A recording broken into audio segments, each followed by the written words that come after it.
We've been sold a beautiful lie. The kind of lie that sounds noble, feels empowering, and keeps us running on a treadmill that leads absolutely nowhere.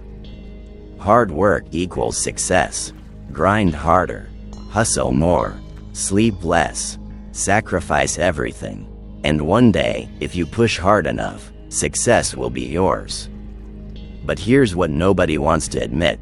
The hardest working people you know are probably not the most successful. And the most successful people you've encountered rarely work the hardest to get there. Before you close this video thinking I'm about to tell you that success comes easy or that effort doesn't matter, stay with me. Because what I'm about to share will fundamentally shift how you see achievement, ambition, and the entire architecture of building a meaningful life.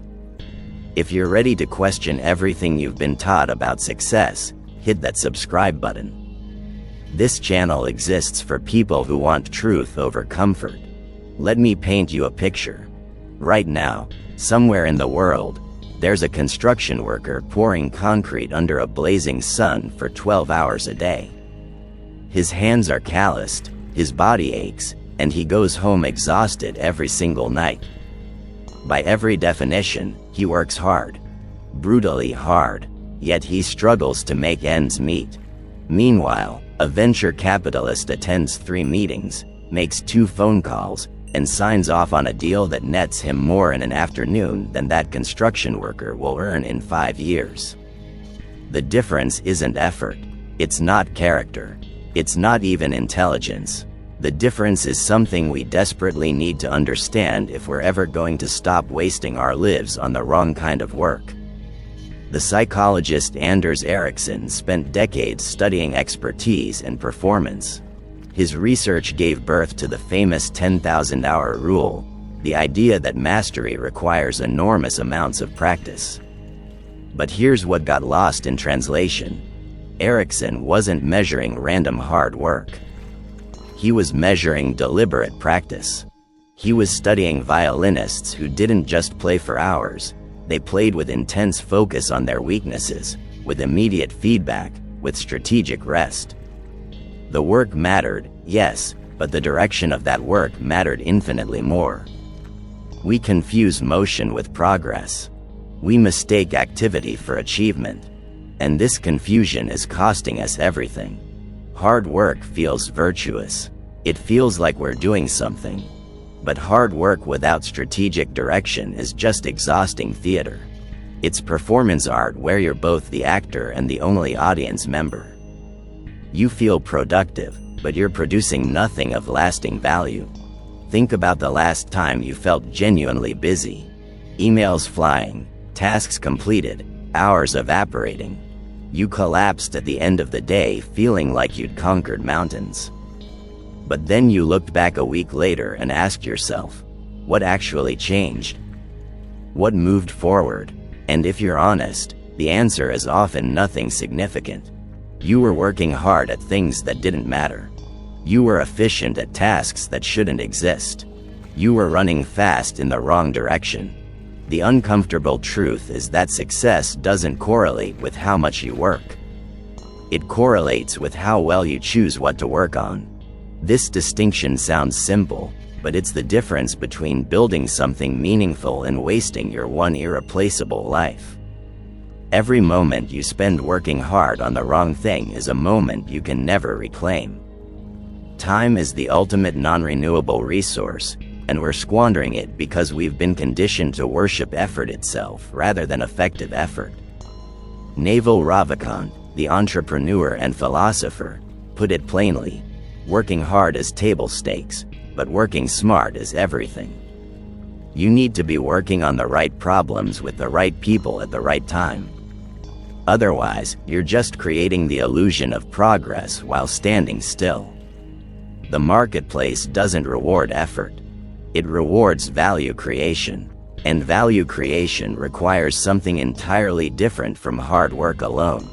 Consider the concept of leverage, a principle that explains more about success than any motivational poster ever could. Leverage means getting disproportionate results from your inputs.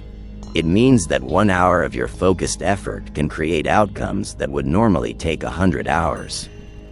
But leverage requires thinking, not just doing. It requires asking uncomfortable questions about whether your current path even makes sense. It requires the courage to stop, redirect, and potentially admit that the last year of grinding was heading nowhere useful. Here's where it gets darker. Our society glorifies busy because busy people don't have time to think. They don't have time to question.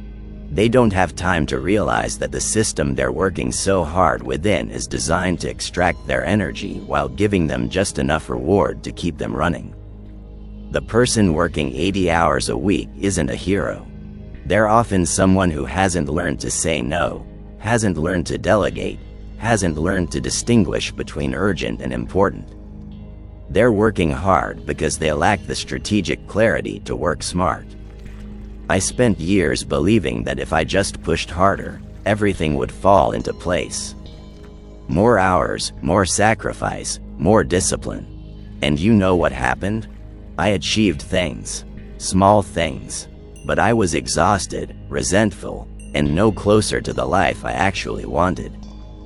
Because I was optimizing for effort instead of impact. I was trying to compensate for poor strategy with excessive execution. It doesn't work. It can't work. You cannot out-hustle a fundamental misunderstanding of how value is created in the modern world. The shift happens when you realize that your most valuable asset isn't your willingness to work hard. It's your ability to think clearly about what deserves your hard work. This requires space. It requires rest. It requires the confidence to do less so you can achieve more. It requires understanding that the goal isn't to fill every hour with activity, but to fill the right hours with the right activity and leave the rest empty. We need to talk about the survivorship bias that's poisoning our understanding of success.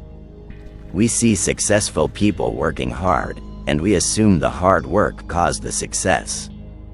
But we don't see the thousands of people working just as hard who never made it. We don't see the role of timing, luck, social capital, and initial advantages. We see Jeff Bezos working long hours in the early days of Amazon, and we think, see, hard work pays off.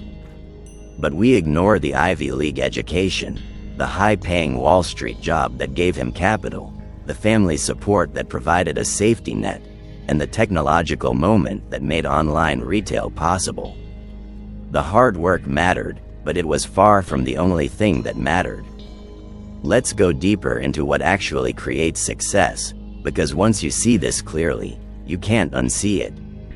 And your entire approach to work, to life, to building something meaningful will transform. The most successful people aren't working harder than everyone else. They're working on higher leverage activities. They've figured out how to make their effort count exponentially more. Take writing as an example. Someone could spend 40 hours writing a blog post that 17 people read. Another person could spend 40 hours writing an email sequence that converts thousands of subscribers into customers, generating revenue for years. Same time investment, radically different outcomes. The difference isn't effort, it's strategic thinking about where effort should go. Or consider networking. You could attend 10 generic networking events, collect 50 business cards, and have shallow conversations that lead nowhere. Or you could spend that same time researching 5 specific people whose work aligns with yours, crafting thoughtful outreach, and building 1 or 2 genuine relationships that open doors you didn't even know existed. Most people choose volume over strategy. They work harder at low-value activities instead of thinking harder about high-value ones. The psychologist Carol Dweck's research on growth mindset revealed something crucial. Successful people believe they can improve through effort, yes, but they also believe in working strategically. They seek feedback. They experiment. They don't just repeat the same effort hoping for different results. They iterate. They adjust. They learn. Hard work without learning is just repeated failure. Here's a framework that changed everything for me. The difference between being busy and being productive. Busy is responding to every email within 5 minutes. Productive is turning off email for 3 hours to do deep work that actually moves your goals forward. Busy is attending every meeting you're invited to. Productive is declining meetings that don't serve your core objectives. Busy is saying yes to every opportunity. Productive is saying no to good opportunities so you can say yes to great ones. This requires brutal honesty about what matters. And most people can't handle that honesty because it forces them to confront an uncomfortable reality. Much of what they're doing doesn't matter. Most tasks are designed to create the appearance of progress without actual progress. Most work is invented to justify employment, not to create value. And once you see this, you can't participate in the theater anymore. Warren Buffett, one of the most successful investors in history, has a simple rule. He writes down his top 25 goals, then circles the top 5. And here's the crucial part. The bottom 20 don't become secondary priorities. They become his avoid at all costs list. Because those are the goals that are attractive enough to consume his time but not important enough to deserve it. They're the ones that will destroy his focus on what actually matters. This is where most people fail. They try to do everything. They want to be good at 10 things instead of exceptional at 2. They spread their effort so thin that nothing they touch ever reaches critical mass. And then they wonder why, despite all their hard work, nothing significant happens. It's because significance requires concentration. It requires doing less, not more. It requires the discipline to ignore what's merely good so you can focus on what's potentially great. The harsh truth is that society doesn't want you to understand this. Society wants you busy, distracted, and working hard on things that don't threaten the status quo. Because people who work smart ask dangerous questions. They question authority. They question systems. They question whether the entire game they're playing is worth playing at all. And that kind of thinking disrupts everything. Let's talk about energy management, because this is where hard work really falls apart. You have a finite amount of cognitive energy each day. Let's call it your attention budget. You can spend that budget doing email, attending meetings, scrolling social media, and putting out fires. Or you can protect that budget ruthlessly and spend it only on the activities that create asymmetric returns. Most people leak their attention across 100 micro tasks and wonder why they never achieve anything meaningful. The neuroscientist Daniel Levitin explains that every time you switch tasks, your brain needs time to reorient. Each email you check, each notification you respond to, each interruption you allow costs you more than the seconds it takes to handle it. It costs you flow state. It costs you deep thinking. It costs you the ability to do work that matters. So when you pride yourself on being responsive, on being available, on working hard to handle everything, you're actually destroying your capacity for the work that would genuinely change your life. Here's what working smart looks like in practice.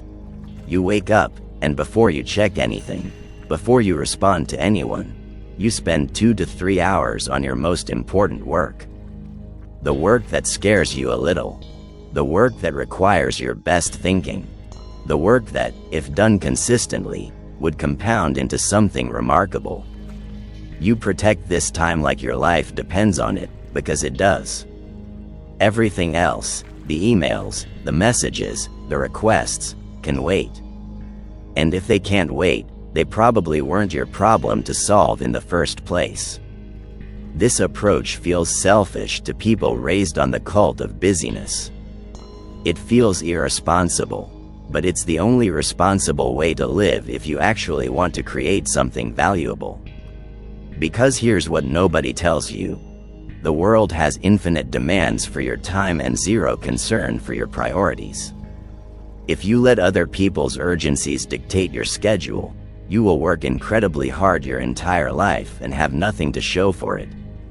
We need to address the elephant in the room: privilege. Some people can choose to work smart because they have resources, support systems, and safety nets. Others don't have that luxury.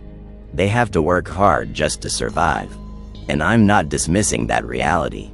But even within constraints, even with limited options, the principle holds.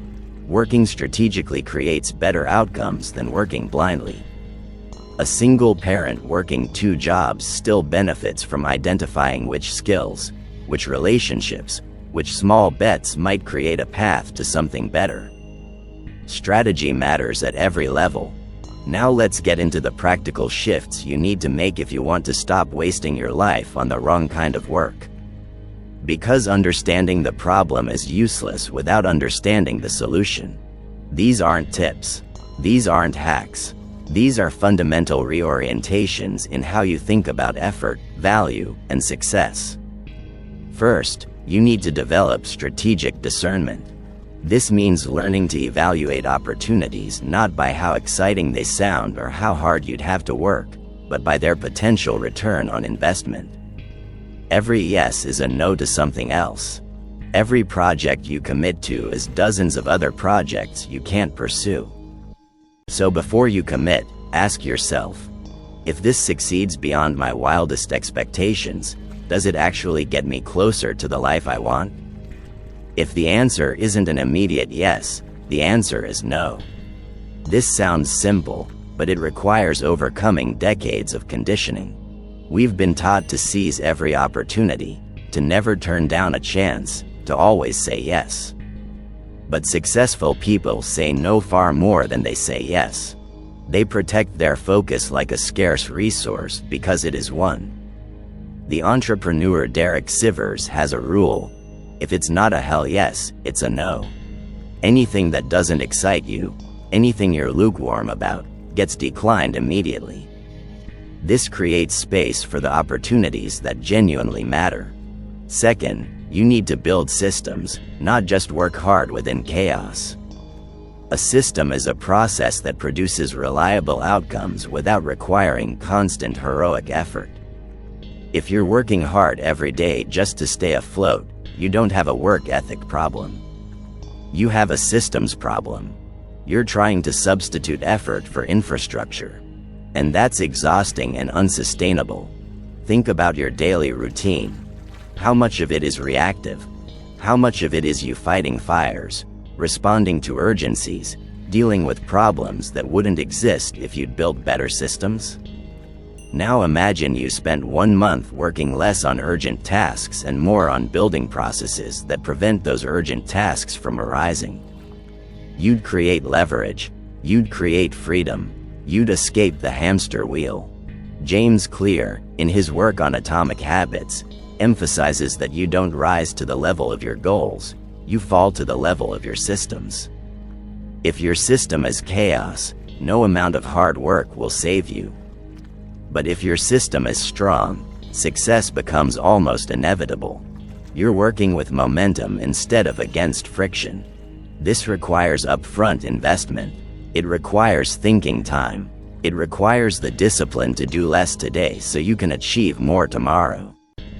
Third, you need to master the art of strategic quitting. We romanticize persistence. We tell ourselves that winners never quit. But that's nonsense. Winners quit all the time. They quit bad relationships, dead-end jobs, failing projects. They quit anything that's draining resources without producing returns. What separates them from everyone else isn't that they never quit. It's that they know what to quit and when to quit it. The sunk cost fallacy keeps people trapped in situations that stopped serving them years ago. They've invested so much time, so much effort, that quitting feels like admitting defeat. But the time you've already spent is gone. It's irretrievable. The only question that matters is, given where you are right now, is continuing the best use of your remaining time? If not, every additional day is compounding the mistake. Seth Godin wrote an entire book about this called The Dip. He argues that the key to success is knowing which dips to push through and which dead ends to quit.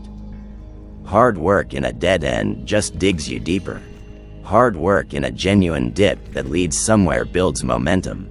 But you can't tell the difference if you're not thinking strategically. You need to regularly audit your commitments and ask, is this still worth it?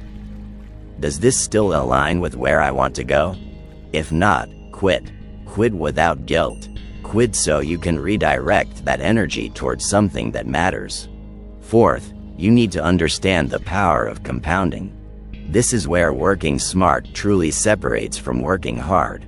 Compounding means that small, consistent efforts in the right direction create exponential results over time. But compounding requires patience. It requires staying the course even when results aren't immediately visible. Most people work hard in scattered bursts on whatever seems urgent, which prevents any compounding from happening. If you write for 30 minutes every day for a year, you'll have written over 100,000 words. That's a book. That's a body of work.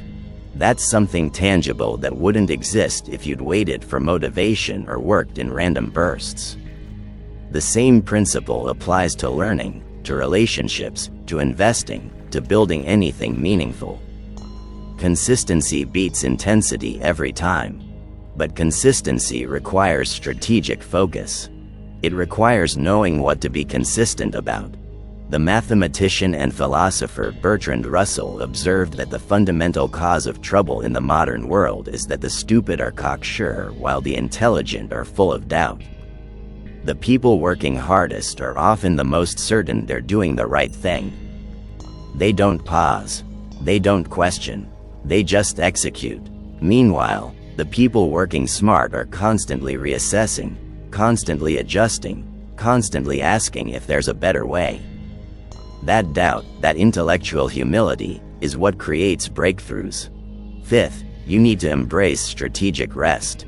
This might be the most counterintuitive principle, but it's absolutely critical. Rest isn't the absence of work. Rest is the foundation that makes meaningful work possible.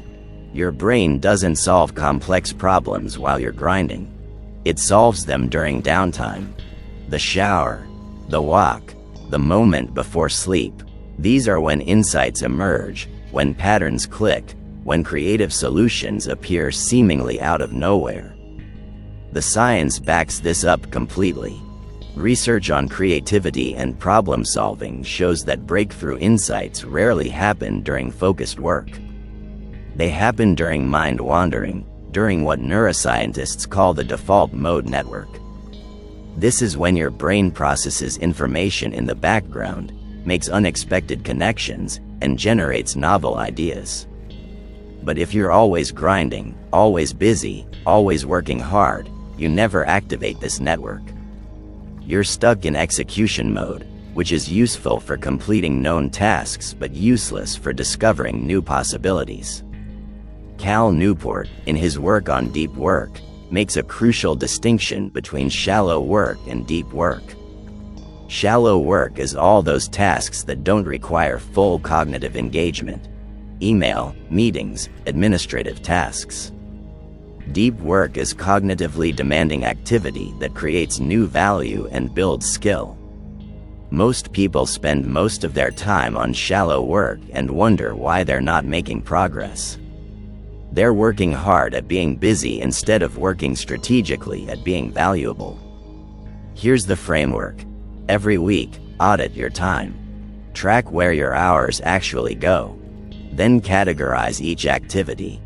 Is this deep work that creates value, or shallow work that creates the illusion of productivity?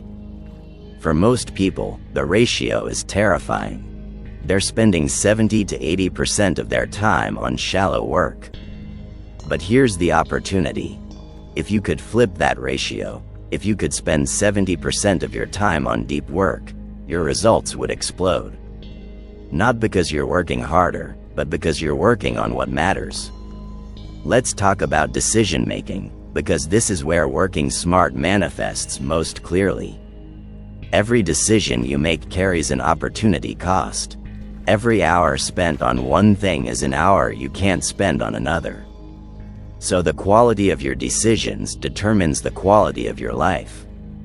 And decision quality comes from thinking clearly, not from working hard. It comes from gathering the right information, considering second-order consequences, and being willing to change your mind when evidence shifts. The investor Ray Dalio built one of the most successful hedge funds in history by obsessing over decision-making processes. He documented principles, created systems for evaluating ideas, and built a culture that rewarded accurate thinking over ego protection. He understood that in the long run, making better decisions matters infinitely more than making more decisions. One excellent strategic choice creates more value than 1,000 tactical actions. So how do you make better decisions? First, slow down. Most bad decisions come from rushing, from feeling pressure, from letting urgency override importance. When someone demands an immediate answer, the correct response is often, "Let me think about that and get back to you." Giving yourself space to think clearly is one of the highest leverage activities possible. Second, seek disconfirming evidence. Don't just look for reasons you're right. Actively search for reasons you might be wrong. This protects you from confirmation bias and helps you see reality more clearly. Third, understand your defaults. We all have patterns, biases, and blind spots. Maybe you default to optimism and underestimate obstacles. Maybe you default to pessimism and miss opportunities. Maybe you default to action when reflection would serve you better. Knowing your defaults allows you to compensate for them. It allows you to make choices rather than following unconscious patterns. Now, let's address the emotional component, because working smart isn't just intellectual. It's emotional. It requires managing your psychology, your fears, your need for validation. When you stop working hard on visible tasks, people notice. They question what you're doing. They wonder if you're lazy. And this social pressure pushes most people back into busy work, back into activities that look productive but accomplish nothing. You need to develop the emotional resilience to work differently than everyone around you. You need to be comfortable with judgment, with misunderstanding, with people thinking you're not doing enough. Because from the outside, working smart often looks like doing less. It looks like you're being selective, saying no, protecting your time. And in a culture that worships busy, that reads as problematic. But you're not here to make other people comfortable with your choices. You're here to build a life that matters. The philosopher Seneca wrote that people are frugal in guarding their personal property but waste their most precious resource, time, as if it costs nothing. We wouldn't let someone steal money from our wallet, but we let countless people and obligations steal hours from our day. We need to treat our time with the same protective instinct we treat our money. Actually, more protective, because you can always earn more money. You can never earn more time. This means getting ruthless about boundaries. It means disappointing people who want your attention for things that don't serve your priorities. It means being willing to be misunderstood in the short term so you can be successful in the long term.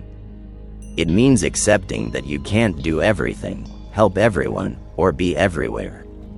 You have to choose. And choosing means accepting that some good things won't happen so that great things can. Let me share what this looks like in practice. When I finally understood these principles, I stopped trying to do everything.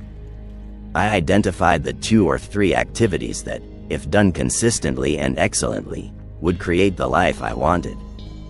For me, that was writing, building relationships with specific people, and continuous learning in my field. Everything else became negotiable, not unimportant, but secondary. I structured my days around those 3 things and let everything else fit in the gaps or not happen at all. The result? I accomplished more in the following year than I had in the previous 5. Not because I worked harder. I actually worked significantly fewer hours. But those hours were concentrated on high-leverage activities. I stopped attending meetings that didn't matter. I stopped responding to emails that weren't critical. I stopped saying yes to opportunities that sounded interesting but didn't align with my core goals. And in that space I created, genuine progress happened. Here's what I want you to understand. Success isn't about deserving it through suffering. It's not about proving your worth through exhaustion. It's about understanding the game well enough to play it strategically. The marketplace doesn't care how hard you worked. It cares about the value you created. Your future self doesn't care how busy you were. It cares about whether you built something meaningful. So stop glorifying the grind. Stop wearing your exhaustion like a badge of honor. Stop confusing activity with achievement. Start thinking strategically about where your effort goes. Start protecting your attention like the finite resource it is. Start saying no to everything that doesn't serve your highest priorities. Start building systems that create leverage. Start resting so your brain can do its best work. This is the harsh truth. Success has nothing to do with hard work in isolation. It has everything to do with smart work, strategic work, leveraged work. And if you can't accept that, if you can't let go of the comforting story that effort alone is enough, you'll spend your life exhausted and unfulfilled. But if you can embrace this truth, if you can reorient your entire approach around working smart instead of working hard, everything changes. The path forward isn't easy. It requires thinking more and doing less. It requires courage to work differently than everyone around you. It requires accepting short-term judgment for long-term success. But it's the only path that leads somewhere worth going. Because at the end of your life, you won't wish you'd worked harder. You'll wish you'd worked smarter. You'll wish you'd spent your irreplaceable time on things that genuinely mattered instead of being busy for the sake of being busy. So here's your call to action. This week, audit your time ruthlessly. Identify what's actually creating value and what's creating the illusion of productivity. Cut one thing that doesn't serve your core objectives. Protect one block of time for deep work on what genuinely matters. And start building the habit of strategic thinking before action. Subscribe to this channel if you want more insights that challenge conventional wisdom and help you build a life of genuine achievement. The uncomfortable truths we discuss here might disturb your comfort, but they'll also set you free.